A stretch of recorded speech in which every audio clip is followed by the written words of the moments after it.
Então, inicialmente, queremos agradecer a oportunidade, dar uma boa tarde a todos vocês. Sei que ninguém está com calor aqui, né, gente? Ninguém está. Mas é o nosso mundo que está mudando. E tem aí estimativa de aumentar bastante o calor nos próximos anos, né? Devido à própria mão nociva do homem quando ele mexe na natureza. Então, como a Sibeli já disse, o tema de hoje é a espada simbólica. Esse tema é um tema do livro Caminho, Verdade e Vida. Tem a coleção do Emmanuel, para quem não conhece ainda, são 5 livros. Esse é um deles. É uma coleção Fonte Viva. E aí Emmanuel vai comentar um trechinho do Evangelho, de Mateus, de Marcos, de Lucas, foi tanto o epístolo de Paulo, de João, para sempre comentar sempre um versículo. Às vezes é só um pedacinho do versículo, eu comento assim com uma profundidade muito boa. E o que diz? Qual que é o versículo que Emmanuel vai refletir aqui nesse capítulo, então 104, né? Não cuideis que eu tenha vindo trazer a paz à terra. Não vim trazer a paz, mas a espada. A gente pergunta, será que isso diz isso mesmo, gente? O que vocês acham? Diz ou não diz? Vamos ver então o que Emmanuel nos fala aqui, né? Mas o Emmanuel já nos dá um spoilerzinho, já no título. A espada simbólica. Então não é espada queimada, né? É uma espada simbólica. Daí então a gente já tem o norte já para fazer as nossas reflexões aqui de hoje. Muitas pessoas às vezes ficam pensando, será que ele disse isso mesmo? E Kardec nos afirma, sim, ele que disse essas palavras mesmo. Mas ele disse em que contexto? Como que ele disse isso? É porque quando nós vamos ler, principalmente a Bíblia, né, no modo geral, o Novo, né, e o Antigo Testamento, nós não podemos ler assim de maneira literal. Temos que procurar tirar o espírito da letra. Por quê? Porque o Velho Testamento é de 3.500 anos atrás. Naquela época, as palavras, os verbos, os verbetes, tinham talvez outros significados diferentes. A linguagem daquela época era muito pobre. O vocabulário daquela época, de Moisés, tinha em torno de 10 mil palavras. Hoje nós temos no nosso vocabulário atual em torno de 200.000 palavras. Então hoje tem muito mais diversidade. Então aquela uma palavra servia, tinha vários significados.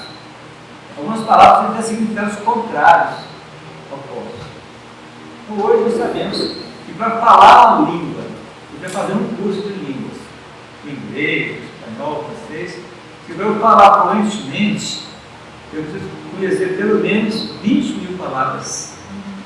E naquela época tinha no máximo 10.000, porque imagina como que é, né? A gente sabe que a língua ela é viva. De vez em quando tem uma coisa ortográfica, coisa assim, porque a língua vai modificando. Então a gente tem que passar pelo crivo da razão, primeiramente, para conseguir estudar os textos do Evangelho. E Emmanuel faz isso muito bem. Então, na verdade, né, essa fala de Jesus, como outras também, ela gera dúvida. Por quê? Porque Jesus, ele falava, ele tinha um método de ensinar que era diferente do nosso, porque Jesus é um espírito puro, ele é um espírito diferenciado de nós. Ele tem várias alturas, e ele falava com metáforas, falava com parábolas, ele usava várias técnicas de ensino. É por isso que o seu Evangelho chegou até os dias de hoje. Se você observar todos aqueles que escreveram alguma coisa na de Jesus, quantos chegaram até aqui? Muitos já se perderam. E do Evangelho não, né? Ele chegou até aqui. Então a gente costumou ouvir Jesus o seguinte, ele fala assim, na época de Moisés, existia aquela lei dos anciãos, não é a lei de Moisés, nem a lei de Deus, era a lei dos anciãos, que dizia assim, que amará odiado teu inimigo. Antes dessa lei, tinha pior que a lei do olho por olho, dente por dente. Depois, então, o judeu tinha essa lei com ele, ele devia odiar os inimigos. E vem Jesus e faz uma reforma. Ele faz uma reforma geral de toda a lei. Ele não mudou a lei, mas ele apenas ajustou a lei aos tempos tempos atuais dele, de 2000 anos atrás. Então ele fala assim, ó, isso que foi dito. Quando ele fala isso, né, falando assim, ele vai fazer uma alteração na lei. Então ele fala assim, amar o teu próximo e odiarás o teu inimigo. Era a lei antiga. Mas eu, porém, vos digo. Agora ele vai fazer a reforma. Né? Ora, né, amar os vossos inimigos, não era odiar os vossos inimigos, né? Não, amar os vossos inimigos, orai por aqueles que vos perseguem. Assim nós acostumamos a ouvir Jesus, né? E provavelmente, se alguém bater na sua face direita, mostrar-lhe a outra. É também controverso, né? Porque será que ele está dizendo que a gente seja boqueteado? Para a gente apanhar no rosto? Não, não é isso. Daí a importância de a gente fazer uma análise. Quando ele fala assim, se alguém bater na sua face direita, apresentar também a outra, está dizendo o seguinte, se alguém vier com você com arrogância, com orgulho, com egoísmo, te ofender de certa maneira, você não responder na mesma moeda. Senão você estaria igualando aquela pessoa. Então você vai responder na outra moeda, vai perdoar, vai compreender aquela pessoa que aquilo foi um motivo. Outra vez, outro também diz também assim, e eu que quiser tirar a túnica, dele também a capa. Isso é muito atual. Isso é dos dias de hoje. A própria polícia recomenda, se alguém te assaltar, dá tudo para a pessoa levar. Você vai perder a sua vida para um celular, para um par de tênis de marca. Deixe de levar o celular, você adquire outro depois, até melhor do que aquilo que você tinha. Então, é isso que eu falo. Se alguém quiser pegar sua túnica, dê também a capa. Coisas materiais são coisas efêmeras. Nossa vida não. Nossa vida é muito importante.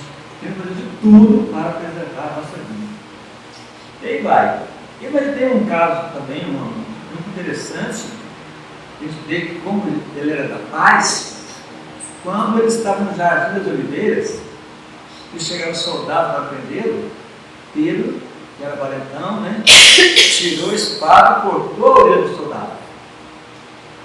O que ele fez? Foi lá, pegou a orelha lá, colocou lá no soldado e chamou a atenção de Pedro. Pedro, embainho com espada. Quem com ferro fere, com ferro será ferido. Então, ele tem sempre essas mensagens para a gente. Mas tem algumas mensagens também. E as pessoas mais críticas falam que eu deu escorregada. Essa, por exemplo, aqui, ele não me trazer para a terra, ele já tem espada. Não, é isso mesmo. Nós vamos ver aqui agora o que Emmanuel nos fala, né? Ele também nos traz uma bem-aventurança, uma delas, bem-aventurados os pacificadores, porque eles foram chamados filhos de Deus. Então, toda a mensagem de Jesus é da paz. Mas tem algumas falas deles, são poucas, que saem um pouquinho desse contexto. E Kardec, que nos trouxe o Evangelho segundo o Espiritismo, o que é o Evangelho segundo o Espiritismo? Não é o Evangelho criado por Allan Kardec, é o Evangelho de Jesus mesmo, à luz da doutrina espírita, à luz da reencarnação, à luz da vida futura, não é? Então nós temos o Evangelho, que são as leis morais, que são o ensino moral de Jesus. E aí, essa passagem, por exemplo, da espada, Kardec chamou de uma estranha moral. É um estranho para a gente. Se você ler literalmente, você vai perceber que é estranho Deus falar que vem trazer a espada, vem trazer a discórdia, né? Então Kardec criou esse capítulo 23, dedicou a ele esse capítulo 23 a essas frases polêmicas de Jesus. Polêmicas antes de a gente ler, antes de a gente estudar. Depois elas ficam muito claras para a gente, né? E ele intitulou esse capítulo 23 de Estranha Moral. Nós vamos ver um pouquinho aqui. Então Jesus tinha vários métodos de ensinar. Na época de Jesus, até hoje, todos os idiomas do mundo têm lá as expressões idiomáticas. O que é a expressão idiomática? É uma frase que dá força, né, a um assunto. Então, por exemplo, você vai mudar. Quem estuda a língua aqui adora expressões idiomáticas, né? Porque não tem tradução, a pessoa fica perdidinha. Por exemplo, uma expressão idiomática que a gente utiliza muito. Dá um de João sem braço. O que significa isso? Dá um de João sem braço. A pessoa que está estudando língua fica maluco, né? É aquela pessoa que, não vi não. Tadinho. É isso, dando de João sem braço, né? Fazer o tempestade no copo d'água. Olha só, vai fazer o tempestade no copo d'água. A pessoa fazer alguma coisa, aumentar muito. Acontece muito isso. Não está espírita, né? Se eu pego um carro desse tamanhozinho assim, pode ficar, não é não? Pode ter pensado no copo d'água. Tem vários outros, escutar o pau na barraca, lavar as mãos. Lavar as mãos é uma expressão idiomática importante, né? Porque é o orgulho. Quem foi que disse, quem foi que fez esse gesto de lavar as mãos? Foi Pilatos. Ele sabia que Jesus era um homem do bem, então ele permitiu que fosse para a crucificação. Ele falou assim, não, eu não quero comprometer com esse povo, não. Então, eu lavo minhas mãos. E a gente não tem compromisso, né?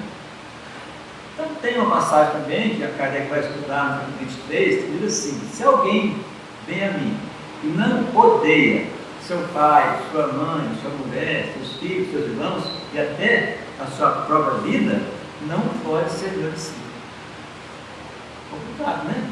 É também um extremo moral, né? Mas vamos entender isso aí. Kardec vai explicar direitinho para a gente isso aí. Aqui o que pega mais aqui é o verbo odiar. O verbo odiar. Então vamos ver o que significa o verbo odiar. Para nós hoje, o ódio é uma palavra muito forte. Quando eu falo que odeia a gente, ela já transmite uma energia muito pesada para quem é negativo, para a gente faz mal. Mas faz muito mal para quem odeia do que para quem é odiado.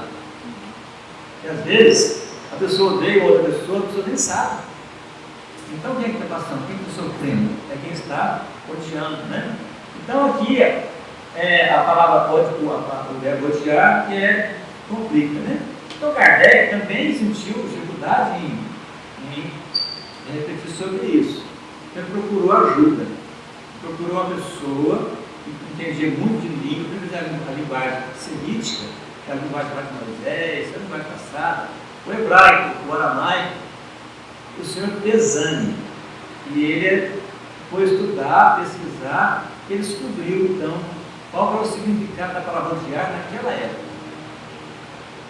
A palavra odiar naquela época significava como nós entendemos hoje por odiar. Significava amar menos. Inclusive nós vamos encontrar no capítulo 23, lá na nota de rodapé do senhor Pesani, onde ele vai explicar isso aí. Ele deu um trecho do Gênesis para poder explicar a história de Jacó.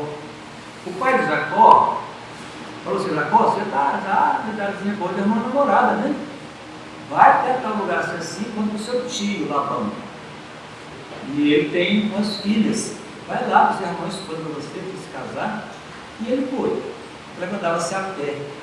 Chegando lá, quando viajava uns dias, chegou no local, encontrou o senhor e perguntou para ele, se o senhor pensa para o Labão, ele é vivo ainda? Não, ele é vivo ainda. E como é que eu posso para chegar lá para falar com ele? Aí tinha duas moças assim dando água para as ovelhas. Só aquelas duas moças ali são filhas dele. E ele foi lá, aproximou delas, ele tinha duas, uma chamava Raquel e uma chamava Lia. E ele encantou por Lia. Foi amor à primeira vista. Ele ficou doido com Lia, claro. Lia não, com Raquel. Aí foi até encontrar o seu tio e falou assim, olha, eu quero casar com a sua filha. Quero ser minha esposa, Raquel. Não, tudo bem. Só que a pessoa tinha que pagar um dote. Para desposar uma moça, tinha que pagar um dote. Eu trabalhava com o senhor 7 anos para poder casar com a Raquel. Então, ver com o amor, ele estava grande, né? 7 anos de trabalho. Aí o motivo ele aceitou, o senhor Labão aceitou, e ele trabalhou 7 anos e casou, teve pedido de casamento. Só que depois foi para a noite de núpcias, ele acordou pela manhã, quem estava com ele não era Raquel, era Lia. Aí ele ficou bravo com o tio dele. Foi lá, nós fizemos um trato, o senhor não cumpriu o trato do senhor? Não, não é isso. É que aqui tem a tradição, tem que casar primeiro a filha mais velha. A Lia é mais velha que a Raquel. Aí falou assim, então eu vou ficar para trabalhar mais 7 anos do senhor, agora vou casar com a Raquel também. Ele casou com as duas. Né? Então ele casou com as duas, ele amava as duas. Mas aí, tem lá quando você pega o trecho lá do Gênesis, fala assim, que Jacó amou também mais a Raquel do que Lia. E Jeová, que era o Deus deles, né? Vendo que Lia era odiada por Jacó, aí ele continua. Mas Lia não era odiada, ela era amada menos. Ele amava as duas eram esposa dele. As duas deram tudo para ele, né? Então tem uma passagem do Evangelho de João, fica bem claro isso. Ele fala assim, aquele que odeia a sua vida neste mundo, a conserva para a vida eterna. Vamos trocar. Para ele falar aquele que odeia, vamos falar assim, aquele que ama menos. Aquele que ama menos a sua vida neste mundo, a conserva para a vida eterna. Qual vida que é mais importante? É essa vida aqui ou a vida eterna? Então tem que amar mais qual vida? A vida futura. Então tem que amar menos essa vida aqui na terra, não ficar apegado às coisas terrenas, para poder ter a vida eterna, né? Então é assim que a gente vai estudando, vai compreendendo o Evangelho. Então os interesses da vida futura prevalecem por todos os interesses e todas as considerações humanas. O que interessa para nós é a vida futura. Essa vida aqui nossa, segundo Kardec diz, a duração dessa vida, 80 anos, 100 anos, segundo Kardec, em relação à eternidade, nós somos eternos, é a duração de um relâmpago. Você faz assim, você passou. É muito rápido. Então eu vou dar mais valor a essa vida minha aqui, que é efêmera, do que a vida futura, que é eterna. É nesse sentido, então, né? Eu não sei se estou claro, está mais confuso, né? Muito bom. Mas como Jesus declara, então, eu não tenho vindo trazer a paz, mas sim a divisão, ou a espada, qual é o pensamento dele? Ele sabia que o que ele veio trazer para nós aqui, a doutrina dele, não estabeleceria pacificamente, como qualquer mudança. Toda mudança que imposta, ela nunca vem pacificamente, tem sempre os contrários ali. Toda mudança tira as pessoas da zona de conforto. E a proposta de Jesus de amar ao próximo para si mesmo, ela é totalmente contrária à proposta dos judeus, dos fariseus naquela época. Inclusive foi perseguido, né? Foi perseguido até por outro. Então quando, a gente vai ver isso, né? Então quando Jesus pronunciou a divina palavra amor, os povos se estremeceram. Está lá no Evangelho segundo o Espiritismo, capítulo 11. Os povos se estremeceram. Que isso? Amar meu inimigo? Nunca. Eu tenho que odiar como ensina Moisés. Hoje a gente sabe, né? Nós temos amar com todos os outros. Ele fala, e os povos sobressaltaram-se, e os mártires, ou seja, os primeiros cristãos, de esperança, desceram aos frutos. Então a gente vê que a doutrina de Jesus não veio pacificamente, ele vai verificar que tinha os círculos romanos. O que eram os círculos romanos?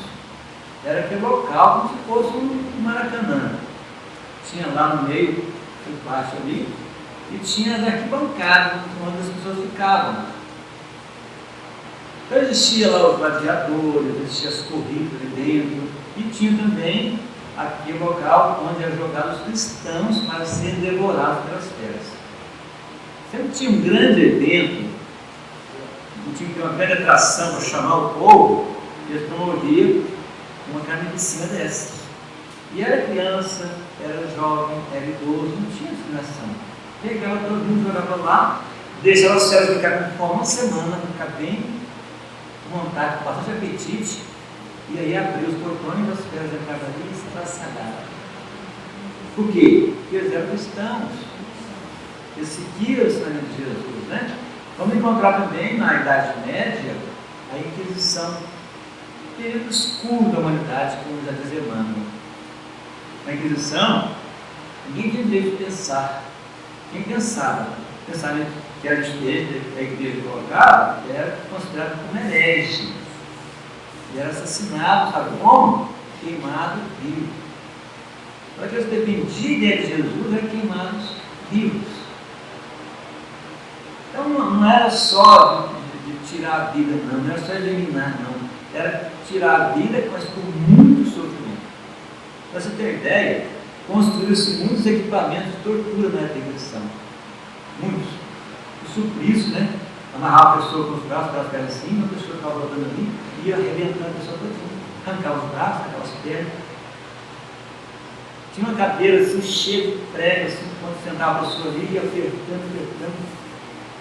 Então, uma amiga nossa, ela foi na França, ela foi visitar o Museu da Inquisição. A Célia, esposa do César, você conhece. Ela falou que ela não conseguiu entrar 2 metros ali, assim, passou mal. Só de ver. Se você nem sentou um pouquinho com a cadeira de prego lá, não, você já está doido. Para a gente ver quanto o homem já foi mal, ignorante, né? Hoje, graças a Deus, nós já passamos por isso. Mas tivemos também muitas guerras, chamadas guerras santas. Segundo a história, foram as guerras mais cruéis que o mundo já viu, foram as guerras em nome de Deus, em nome de Jesus. Muitas mortes, né? Então, a doutrina de Jesus ela não veio pacificamente. Isso que ele falou, né? E eu não me trazer a paz, me trazer a espada, porque ia ter tudo isso, eu sabia que teria tudo isso. Mas como diz o outro, né? Depois da tempestade vem a bonança, né? Hoje nós estamos já.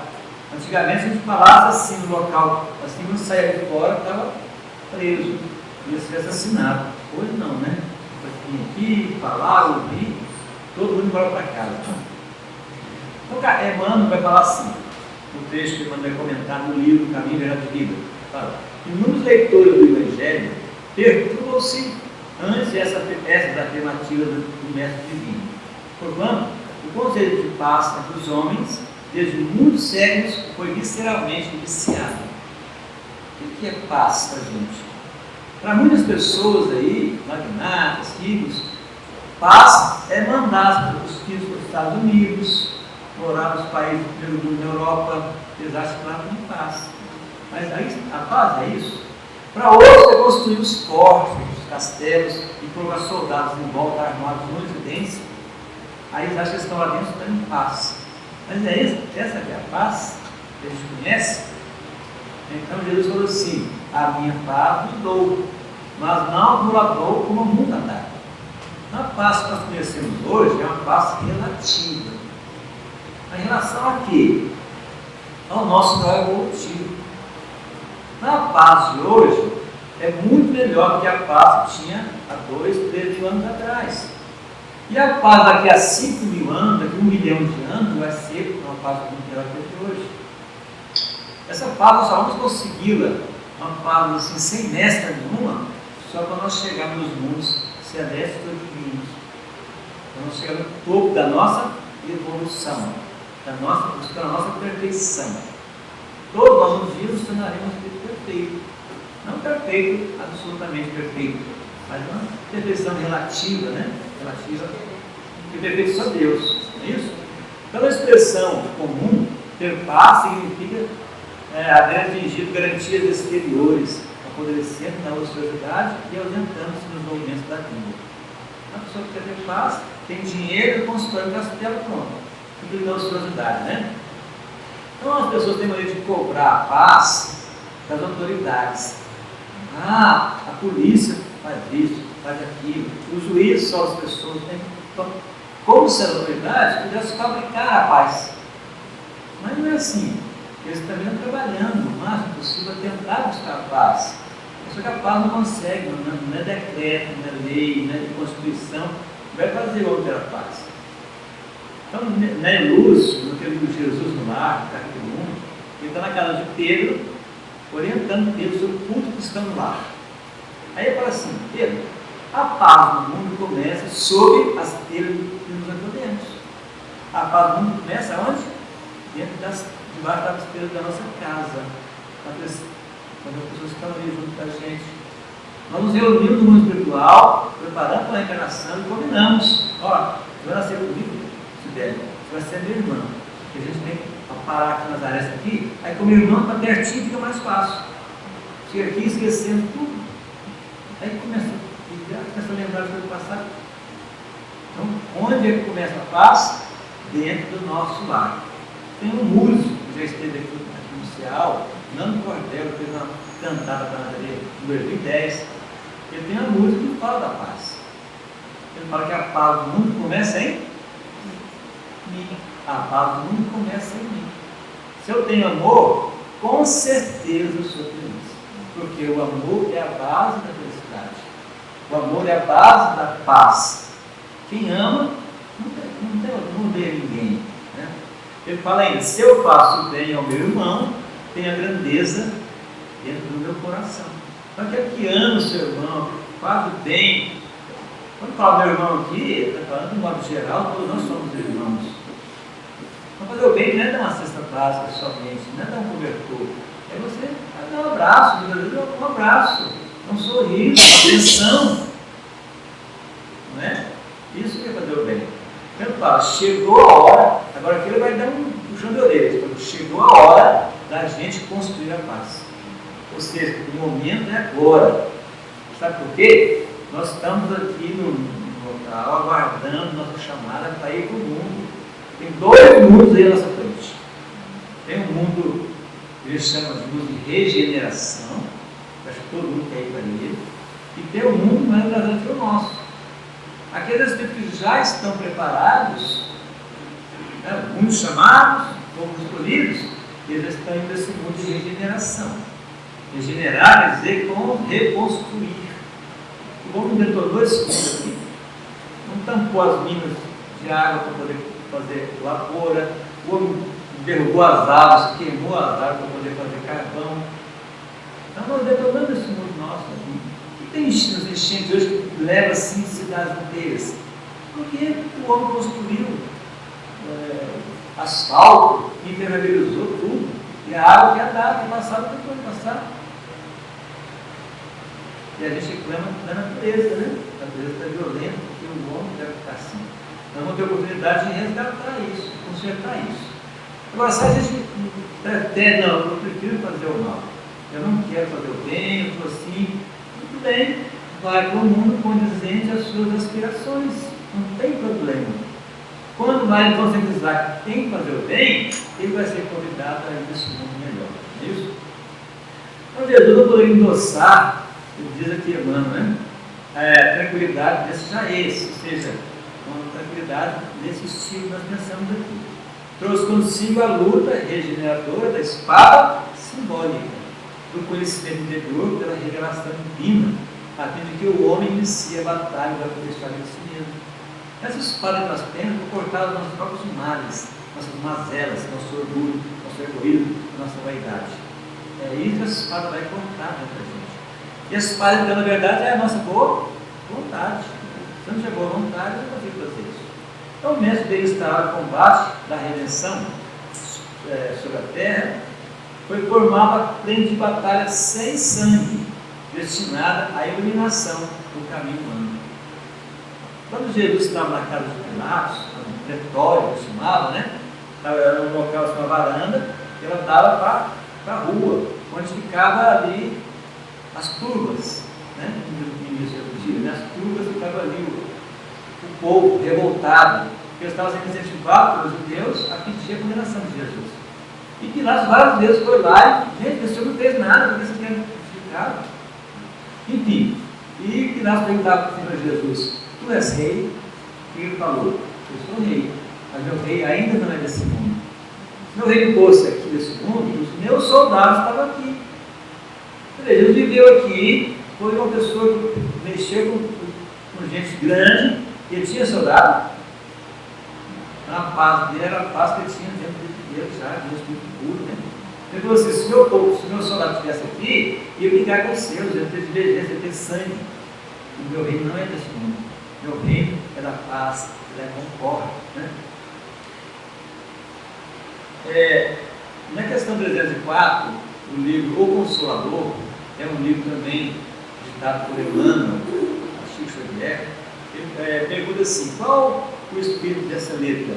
Não me deis que vim trazer a paz à terra, não vim trazer a paz, mas a espada. Aí Emmanuel vai explicar. Todos os símbolos do Evangelho, dado em meio que eles abrocharam, são quase sempre fortes e incisivos. Então, no meio de Jesus viveu, era um pouco atrasado ainda, nós mesmos que viviam lá, né?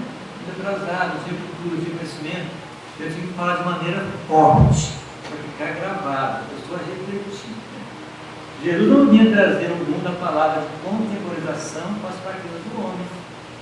Não, ele incentivou o homem a buscar essa paz, né? Mas a centelha de luz para que a criatura humana se iluminasse para os planos divinos.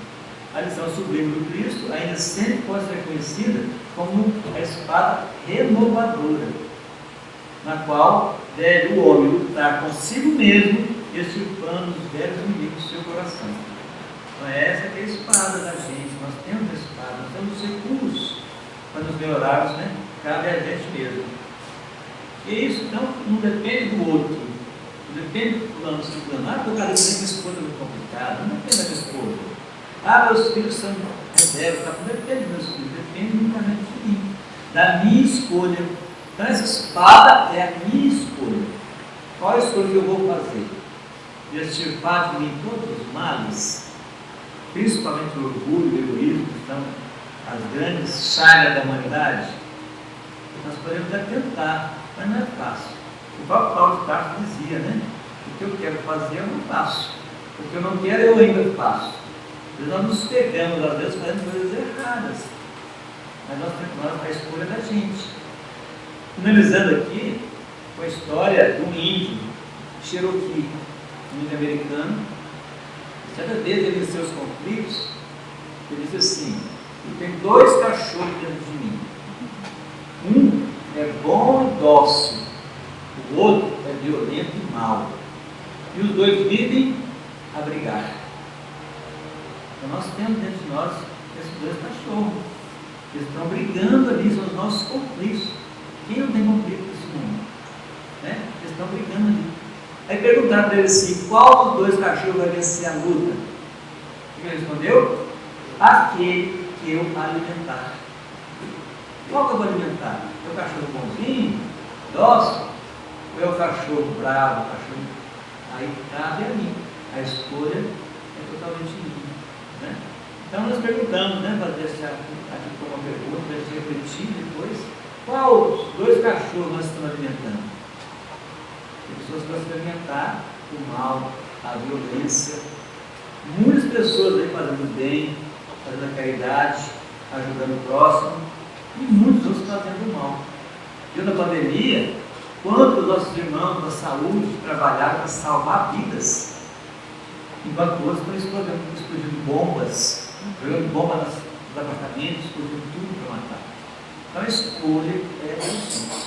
Não deve jogar a responsabilidade para as autoridades. Não deve falar que as igrejas não. Não, a responsabilidade é toda minha. Então vamos pensar então em qual escolha que nós vamos fazer. Vamos fazer a escolha, né, e ter certeza que vamos melhorar. E vamos achar que vamos sair daqui, ali na frente, vamos melhorar. Não, vai demorar um pouquinho ainda. Mas nós temos tempo. O negócio é a gente começar, dar o pontapé inicial. Certo? Então, obrigado por atenção a vocês. Que Deus nos abençoe a todos.